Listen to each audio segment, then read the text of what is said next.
Michelle. Thank you. All right. Good morning, everyone, and happy Monday. It's great to see you. It's 11:30 on the East Coast and 8:30 in California. So we're going to go ahead and get started with our call. Welcome. Thank you all to everyone already who's put in their name and affiliation in the chat. As you know, we've done that just to save time, and we're excited today. I think we're going to have a great conversation around grant writing and implementation. So excited for that. So with that, I'll pass it to our Executive Director, Matt Bogosian, for some announcements before we hear an exciting presentation. Matt, the floor is yours. Great. Thanks, Michelle. And good morning, everyone. If you're new to the call, welcome.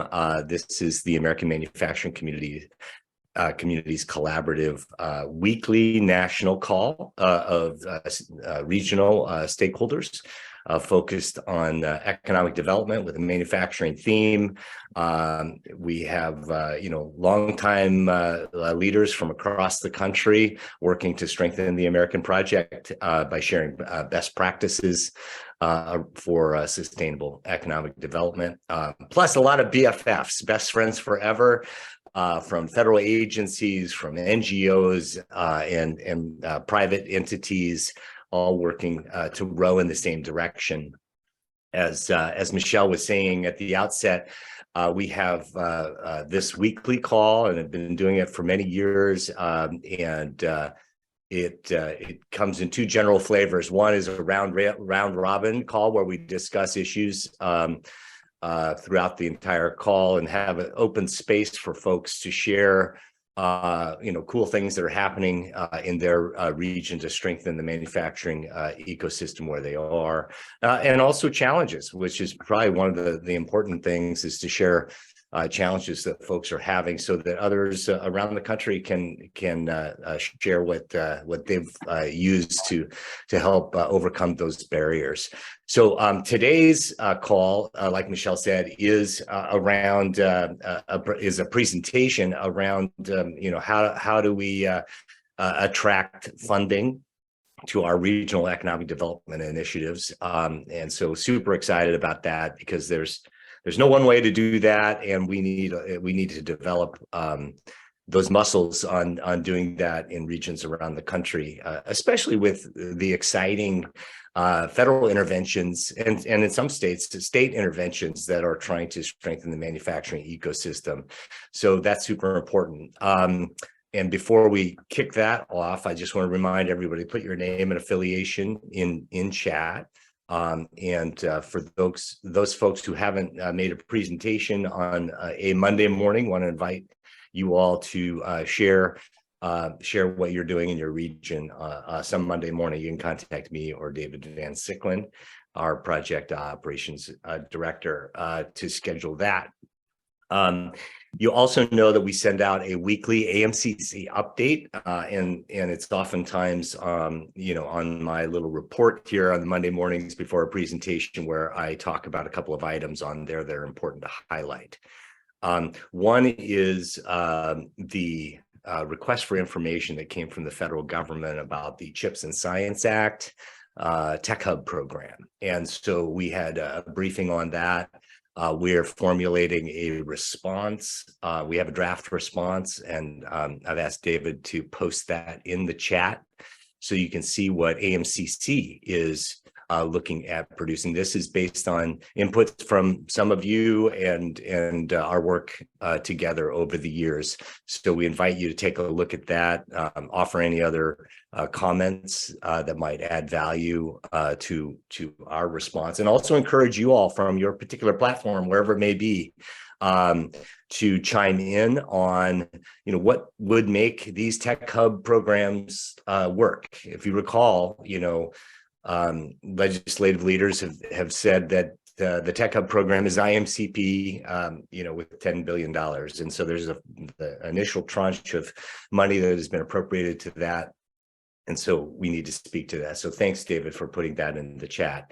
The other thing that we wanted to highlight is AMCC has been involved, and thanks to the Center for Regional Economic Competitiveness, Bob Isaacson and Ken Poole et al. At CREC, for their partnership in putting on a series of webinars around sustainable development. What are the component parts of a rising, thriving region with a manufacturing cornerstone. That includes economic competitiveness, diversity, equity, and inclusion, environmental sustainability, and security. And so we're doing those 4 webinars on each of those 4 themes. And on March 30th, we are going to be doing one on cybersecurity. David, if I could impose on you to put the registration for that in the chat as well. So those are a couple of things. There's lots more in the AMCC update, to include information about what's happening this week. We have a series of meetings in Washington, D.C.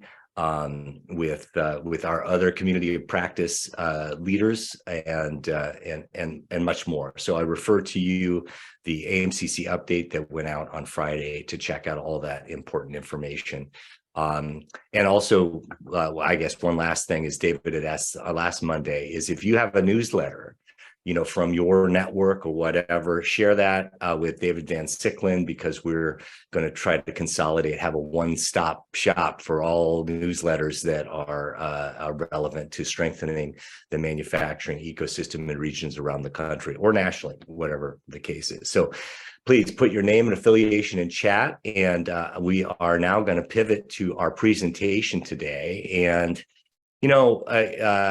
attracting funding for these kinds of regional manufacturing initiatives, as all of you know, we're preaching the choir here, is a challenge. And to have continuity and continuous improvement requires funding from a variety of sources. This is a bottom-up ecosystem approach.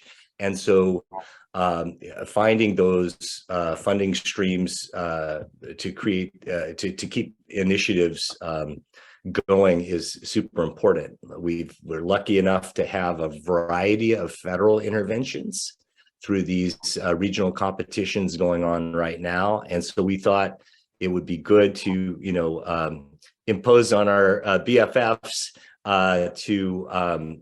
to tell us about some of the best practices. One of our BFFs is Desari Reed from LSIWins. And, when IMCP sunsetted and regional stakeholders stayed together and ultimately formed AMCC, we were fortunate enough to have a new communities of practice federal intervention out there. And it was our partnership with LSIWins and Desari Reed in particular who helped put together our application for AMCC to be designated as the nation's manufacturing community of practice. And it was our experience, if we didn't have Desari and her team on board with all of you, it would have been very hard to attract that funding. And so in our regional roadshows that we're doing around the country, and we have some very cool ones coming up in Connecticut, Rhode Island, and Massachusetts in the next couple of weeks, we did also visited Utah. And thank you to LSIWins and Desari in particular, who as BFFs, have committed to do some pro bono work to share what has worked for them. And so delighted to have Desari on today's call to share kind of what she's learned in her journey, so that each of you can do better in your work, and we can all do better together. So without any further ado, let me turn it to you, Desari. Thanks, Matt. I love that I'm a BFF. That's fantastic. Thank you. I'm excited and feel privileged to be on the call this morning with everyone. And thank you for inviting me. And thank you for the opportunity for me to share just some best practices about grants and a little bit of my experience. And then we can do some question answers too at the end if anyone has any questions. Matt asked me to introduce myself first, and so I'll do a quick intro. I started grant writing about 16 years ago. My first forays were into Department of Ed grants. Navajo Nation did some successful grants for them. and then eventually got picked up by LSI, which is Logistics Specialties Incorporated here in Utah. They're located in Utah, but they have offices and employees all over the nation, mostly at every base. There's a lot of defense contracting is how they got started, and then they wanted to expand their grants department. So I came over to that. I was part of the second round of IMCP. Actually, I wrote that grant for the state of Utah and for UAMI that created the UAMI initiative. And so that I've kind of been in this community for a long time, and still do a lot of work with Talinda and UAMI, and we're great partners, and she's a BFF of mine. So so I'm grateful for that experience. So that was in 2015, 2016 when that work was done. And since then, the thing that happened with that was what it did was it kind of consolidated and put together this consortium in the state of Utah that was part of manufacturing and advanced materials. And it also created a kind of a nexus for grant support in the state. And what happened was we have the Governor's Office of Economic Opportunity here in Utah that is focused on cluster development and economic development within the state. And they determined that they would like to have some legislative funded support for grant writing throughout the state that is collaborative and coordinated and strategic. And so that's really what I've been doing for the last, I don't know, 7 or 8 years. So we've been working with the state, and that's really one of the best things about what we're doing is that there is a top-down focus and strategy on grants writing and submission here in the state. Part of that is it's really important because a lot of times when there's multiple, we have something big like tech hubs or the Build Back Better regional challenge and those type of things. And, multiple entities across the state want to apply for that money. And so to have a kind of a coordinated attack plan for the state so that there's not a lot of probably not the best word, but cannibalistic kind of things that are going on and not that coordinated regional effort. So that's really been kind of the strength that Utah's been bringing to that. So to grant writing. So another quick thing is that, we also do grant support through our company for multiple entities throughout the country and in multiple places throughout the country. So we did a lot of the DOE grants that have been going out. We've been working with multiple regional projects throughout the country, underserved communities, those type of things. So a lot of not just economic development, but of course it all kind of has to do with that. So anyway, with that, that's a lot of talking. So I'm going to get to the PowerPoint that I have. Dave, are you going to present that, or do you want me to do that? Yeah, I'm happy to. Let me pull it up. Okay, awesome.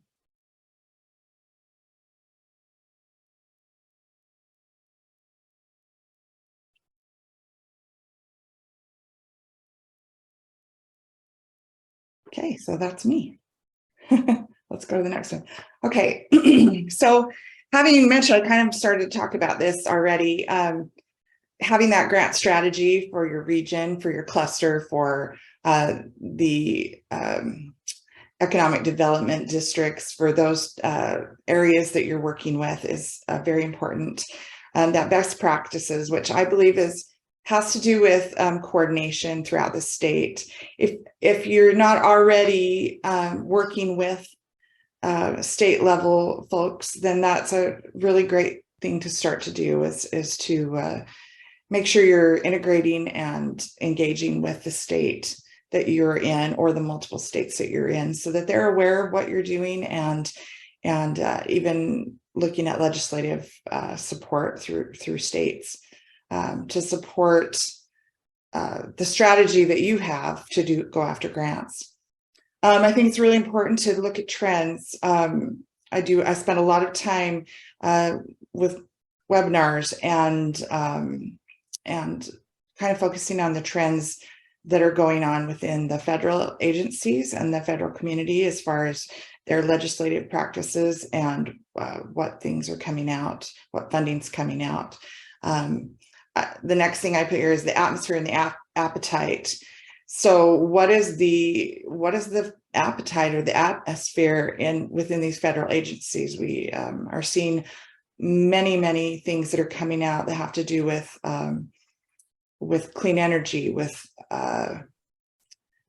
diversity and equity and inclusion, with the different green energy cars, electric vehicles, those type of things. There's a lot of funding, workforce spending. That's for a while that was just one entity or one area, workforce, and now it's become part of almost every grant that's coming out of the federal agencies. So workforce and diversity and equity. So kind of understanding where that money is going to go and what that money is supposed to be focused on is really important.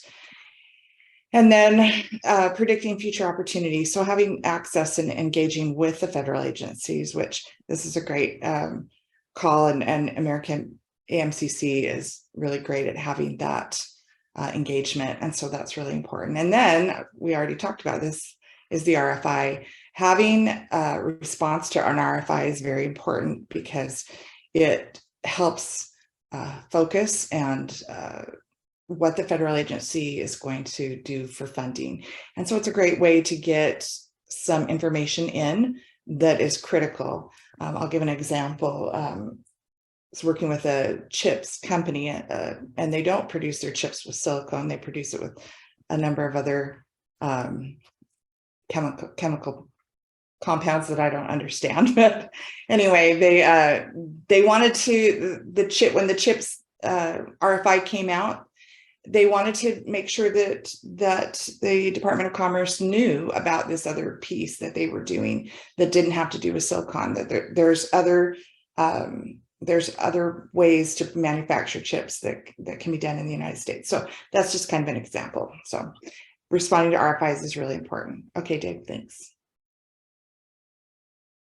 This is also very important. I think after you kind of have a strategy and you know what's coming out and what you want to do, you can identify those sources. So local sources, state opportunities. I want to especially talk about state opportunities because this is something that, for instance, the state of Utah has had in the past manufacturing grants that go to small businesses within the state. They also have matching money for small businesses in the state of Utah that do that receive SBIRs, phase 1 and phase 2. And there is, again, and then other multiple types of economic development grants that can come out through the state. So understanding those state opportunities for your community of practice, your consortium, your group is really important. And then engaging with that state about those things. Another piece of that is not necessarily lobbying, but being active with your legislature and having them understand what you're doing and possibly even funding from the legislature.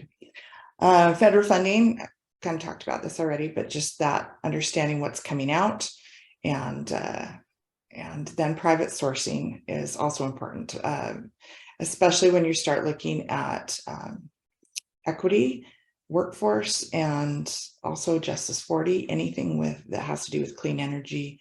All of these things are, there's a lot of private funding for this type of thing. Okay, Dave, thanks. So getting prepared. And I'm sure again, we're preaching to the choir, like Matt said, but this is really how, when I get with an entity and we talk about your grant strategy, these are kind of the questions that I would ask. What's the top priority for your project or for your consortium?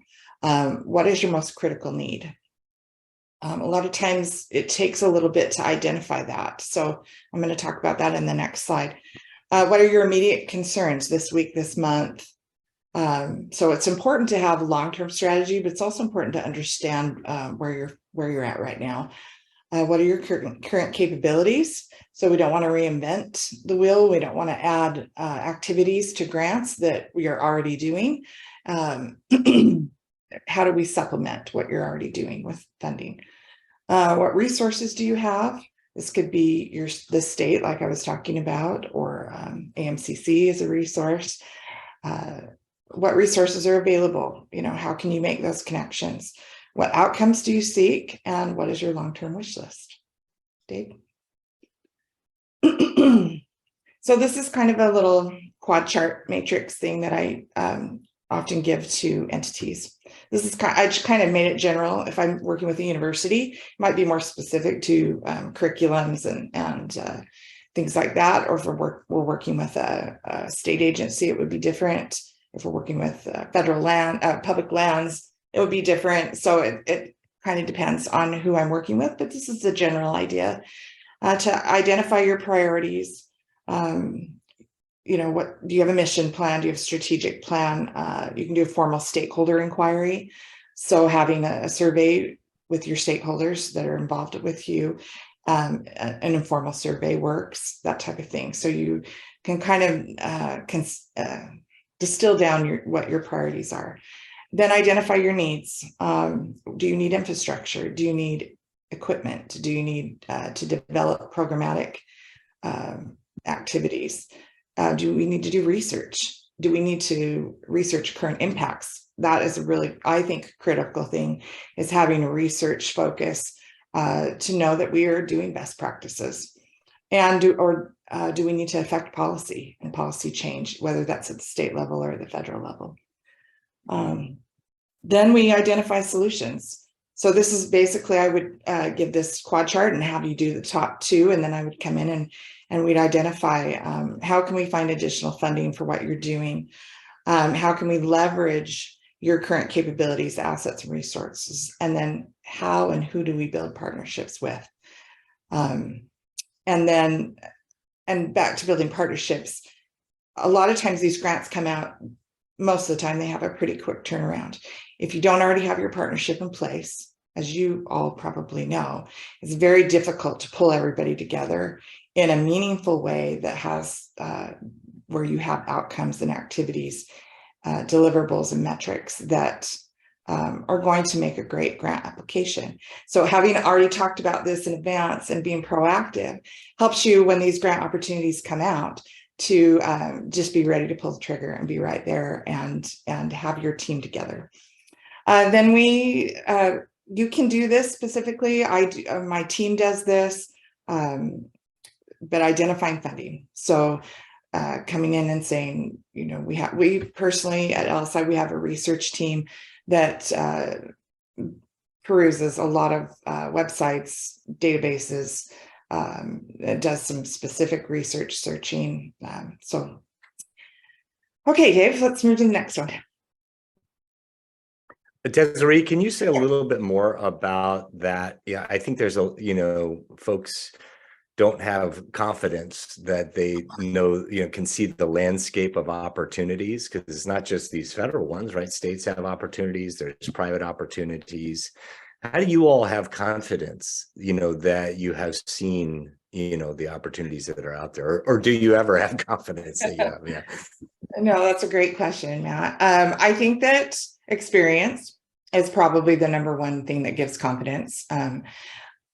When I have to have my team do that, I have specific grant searching research. Our research team does multiple opportunities, including federal cooperative agreements and federal contracting. But when we go in to do grant searching, it's much more specific. You don't just type in keywords, but that's a start. And then really, I think the confidence comes from knowing your client, and then being able to go in and do a search that's relative to them, and not just spitting out 10 opportunities and not really drilling down into the RFPs or what we think is going to be the RFP, to know that it's a match. Because a lot of times we get grant opportunities and we try to fit ourselves into them rather than the other way around. And it doesn't mean that we can't do that. It doesn't mean that we can't develop a program, or that there is a need that we haven't filled that we can use a grant to support that with funding. But developing a brand new programmatic arm of your consortium is maybe not the most cost effective or easy thing to do. So knowing our clients and knowing what they're looking for and what they're trying to do, I think is really where we get that confidence from. I think that also, oh, sorry.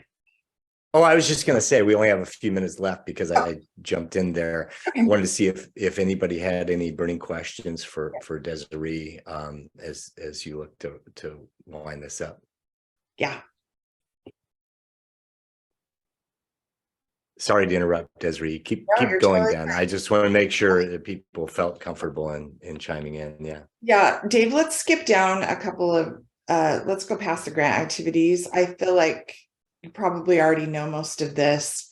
Again, this is kind of a general presentation of what I do, but the grant stuff, and then the post award thing, which is really important, but I don't think we have time to talk a lot about that. Let's go down, keep going.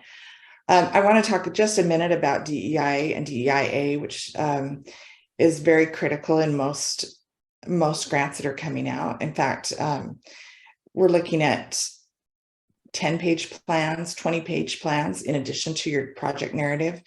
To be prepared for that, really understand your statistics, your community. Obviously, the EDA has statsamerica.org, which is I use all the time. And then some of these other websites. Make sure you have that outreach to the stakeholders. I had one grant we were working on where the company, they didn't know until 2 days before we submitted the grant where they were going to build their factory. And I told them, you're probably not going to win because you don't know that. And they said, we know, but we're just going to do it anyway.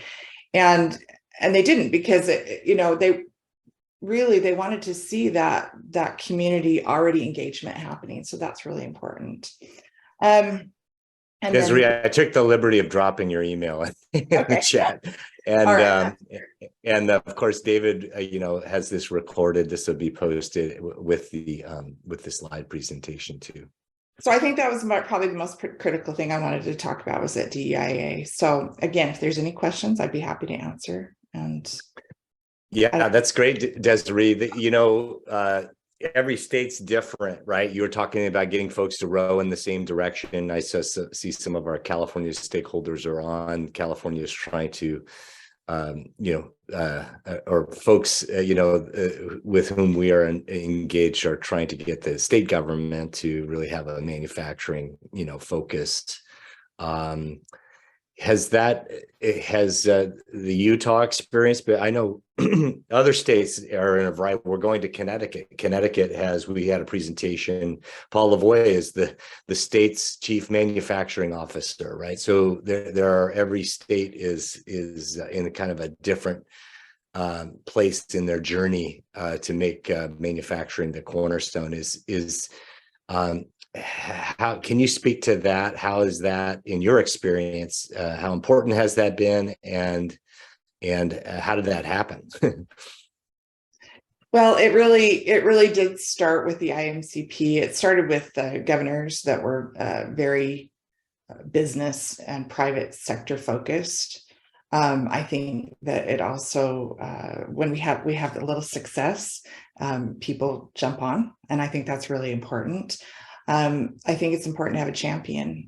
We have several champions in the Governor's Office of Economic Opportunity that want these clusters to be developed, and especially manufacturing. They see that need within the United States. And then, of course, that all crystallized with COVID and the supply chain issues. And so, I think right now, what was great is that when all the money started coming out of the federal legislation, that we were already primed with a grant strategy.